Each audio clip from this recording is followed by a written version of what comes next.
Bagong gawa bagong gawa yung Facebook page namin. Ito bagong gawa yung Facebook page namin. Kaya po, puntahan nyo na at pindutin nyo na din po yung follow button dyan sa Facebook page, mga kababayan. Ano po hanapin nyo? Ayan, simple lang Mark Ramos. Anyway, mga boss, umpisahan na natin ito, no? Grupong TMR, Team Mark Ramos. Dado, ito may sinasabi yung TMR dito. Sabi Sara at Trump, puting manok, Malacanang. Ano kaya to? Nakausap ba ni Dado si ano din? Yung nasa heaven? Si San Pedro? Doon tayo sa tama. Hindi pwede yung bibirayin yung nagrereklamo, simple lang hinihingi, accounting, accountability. Trillion yung... Di ba yun yung hinihingi kay Inday Sara Duterte? No? Kung saan yung mga ginastos, etc., yung confidential funds. Yung pera, nasaan na? Tapos ngayon, ang ginagawa ni Dado, binabaliktad. Ipinapasa kay Pangulong Bongbong Marcos. Para mabaling yung isipan ng taong bayan kay Pangulong Bongbong Marcos at lubayan na si BP Sara para hindi na magpaliwanag. Dado, yan ba? Titirahin nyo yung mga nagre-reklamo tapos nun paano yung ginto? Okay kayo? Sangayon kayo ron? Sangayon kayo na nawawala yung PhilHealth? Yung pera? Nawawala yung PhilHealth. Nandiyan pa din yung PhilHealth Nagagalit tuloy si Sir Tony Ninobla. Ano daw yung sinasabi mong nawawala yung PhilHealth? Nandiyan, ang laki ng pondo. Sangayon kayo, merong loan debtor na nanalo sa loto na yung 1.7 billion. Problemado pa din pala si Dado, mga kababayan. J. Timblique, ano ba pinainom mo dito kay Dado? No? Sir, nasobrahan niya tayo pinainom mo kay Dado. Kapag ka walang tumama, yung mga taya napupunta sa kay First Lady Lisa Marcos o kaya kay Mel Robles. Pag may tumama naman, galit din sila.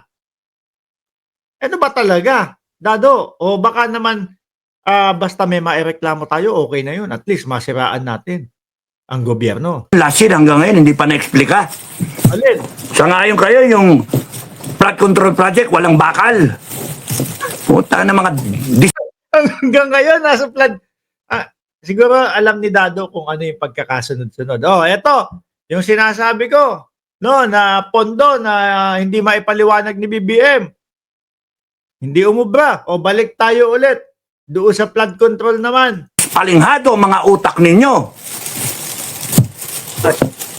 Tinatama lang namin yung mali. At gusto namin itama. At hindi na pwede palakpasin. Hindi na pwede. Kaya pala ganun yung nangyayari kay Inday Sara Duterte, no?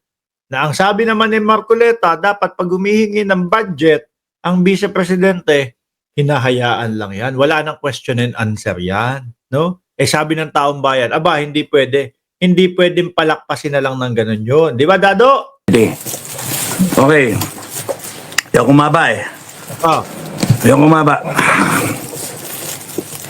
Sabi ng aming I-post ko lang si Dado kasi pinasa sa akin yung yung grupo ng ano daw tawag dito? FGF.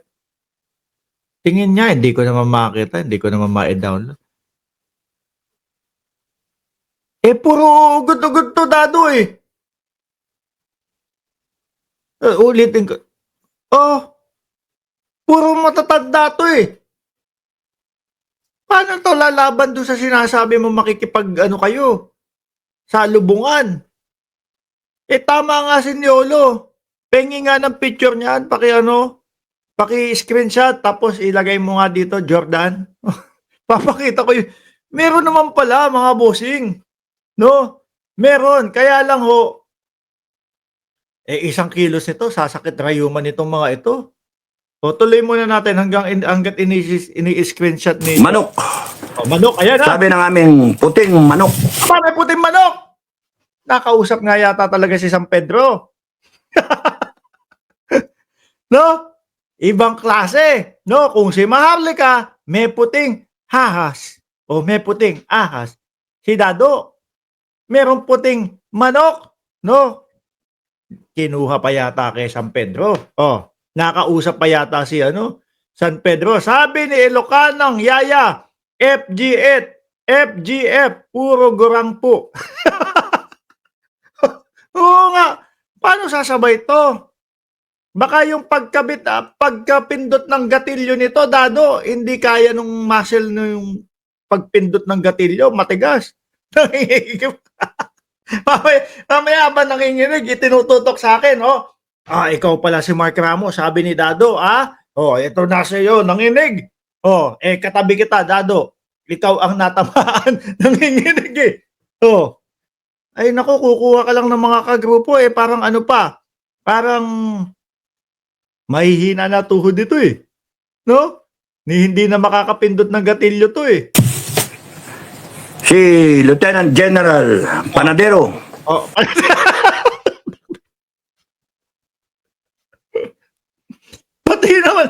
Pati naman yung Panadero dyan sa kanto nyo, ginawa mong Lieutenant General. Kanina may mga doktor, may mga lawyer. Kala ko sasabihin yung mga pangalan. Wala naman pala.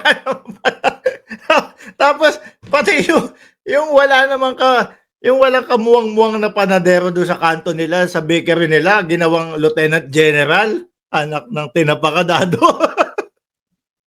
Ay, Diyos ko.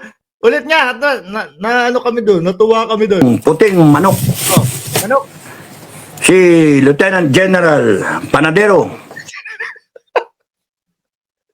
Sandali! Ay! Naluluha ako dito kay kay Dado. No? Nadamay na pati yung Panadero. Baka pati yung nagkakalkal ng Imbornal Jasenyo, general din, ha? Sabi ni Someday, gagawa ng pandesal. Dado! Hinayupak ka. Akala ko seryosohang banta na ito. Yung pala, comedy show mo to. Trump. No? Sangayon kay Trump. Ayan na. Ayon daw kay Trump. Ako, wala akong wala akong nabalitaan, mga bossing. Naluluha ako kay Dado. Wala akong nabalitaan na nakausap si Trump ni Dado. Baka palihim po, mga bossing. Ayon daw kay Trump, Dado? Ayon sa pag-uusap nyo. Hindi niya susuportahan ang military junta. Yan na, ha? Sabi ni Trump, hindi. Nakausap, mga bossing. Nakausap ni Dado si Trump. Sabi siya lang po yung nakakaalam nan eh. Niya susuportahan ang military junta. Kaya kayong mga naguhuntahan na magkaroon ng military junta, isip-isip mo na. Isip-isip. Ito galing diretso sa kanya. Nakita nyo ha? Nakausap talaga. Sino pa ba nakarinig niyan? Wala naman ho. Di ba? Sa kanya lang ho natin narinig. Ito galing sa kanya, diretso sa kanya. Si Boy Panadero. Ngayon, Lieutenant General. Scopo Lord. Pati si Trump, nadamay. Yung Panadero sa kanto nila, nadamay. Mamaya ho, mga bossing, baka ho yung nagtitinda ng lumpia, yung sino mga taga dito, malapit sa Divisoria. Ako, paborito kong kainin yan. Tawag namin dati do sa Tondo, lumpiang basura. Yung bit. Baka pati yung nagtitinda ng lumpia, maging lieutenant o general na o major. Major! Lumpia! Kasama namin, gagawa ng lumpia. Yung isa, si Lieutenant General Panadero, tagagawa ng pandesal. No, A1. Hindi niya susuportahan ang military junta. Base po yan, siguro, doon sa pag-uusap nila ni Trump. Ibang klase si Dado Malupit.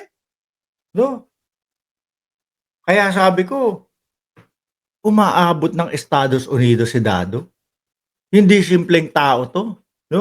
May kapangyarihan tong tinataglay. Galing sa malikot na utak. Oh. Si Trump nakakausap. Hindi kaya tulog siya noon? No? Habang kausap si Trump. O de sino? Paano? O pati yung ibon, ayaw na yatang maniwala sa kanya. Ano sinasabi mong si Trump? Galing diretso kay Trump. Wala naman akong nakitang pag-uusap kayo ni Trump. Oh. Eh talagang konstitusyon yun. Hmm. Kung sino yung susunod, hindi pwede si BBM tanggal Ah. si Inday Sara. Yun Yun naman pala. O si Inday Sara daw. yun. Ah. Kaya wag niyo isipin, Inday Sara is just a glorified Oh. head of state, glorified leader, glorified administrator. Oh, ano pa? Eh, sama mo na sa KOJC din. Tapos kayo nagpapatakbo sa likod ni Inday. Hindi kami papayag doon. Eh, di wag. Hindi kami papayag, ha? Kaya yun, tanda. Akala mo, no, pag nagsalita si Dado, mga bossing, talagang ang lakas-lakas ng grupo niya na MSG. Akala mo parang ano parang BBM, makinig ka, ha? Hindi kami papayag. O, paki-SS. Hindi kami papayag na nasa likod sa likod kayo ni Inday Sara Duterte. Kala mo kung makapagsalita ang lakas-lakas ng mga FGF puro maano na. Mahihina na ang tuhod. Ano, hindi kami papayag. Kaya manunod muna kami. Ah. Kasi takutan tayo, di takutan tayo. Yun ba akala mo? Natatakot yung mga vlogger sa iyo? Hindi. Ang ginagawa ko, kinikengkoy ho si Dado. Oh. Pero ito ang seryoso. Yung iba pong mga vlogger, mga kababayan, sineryoso ho nila. Hindi naman ho natin masisisi yung mga kapwa natin vlogger Ang salita po kasi ni Dado, uubusin namin kayo. Pagpapatayin na yung mga yan. Yung mga vlogger na yan. Pagka bumaliktad ang mundo. Siyempre, mga kababayan, yung iba doon, worried doon sa kanilang sa kanilang pamilya, sa kanyang sarili, kinasuhan at kakasuhan etong si Dado, mga kababayan. Biruin mo, may isang vlogger, si Biyahe ni Koy. Ano po yung sabi niya? Ini-screenshot na din, pati yung bahay nila. Yung number niya na pang pamilya lang, nalaman din. Pinagbabantaan din siya. Di ho ba?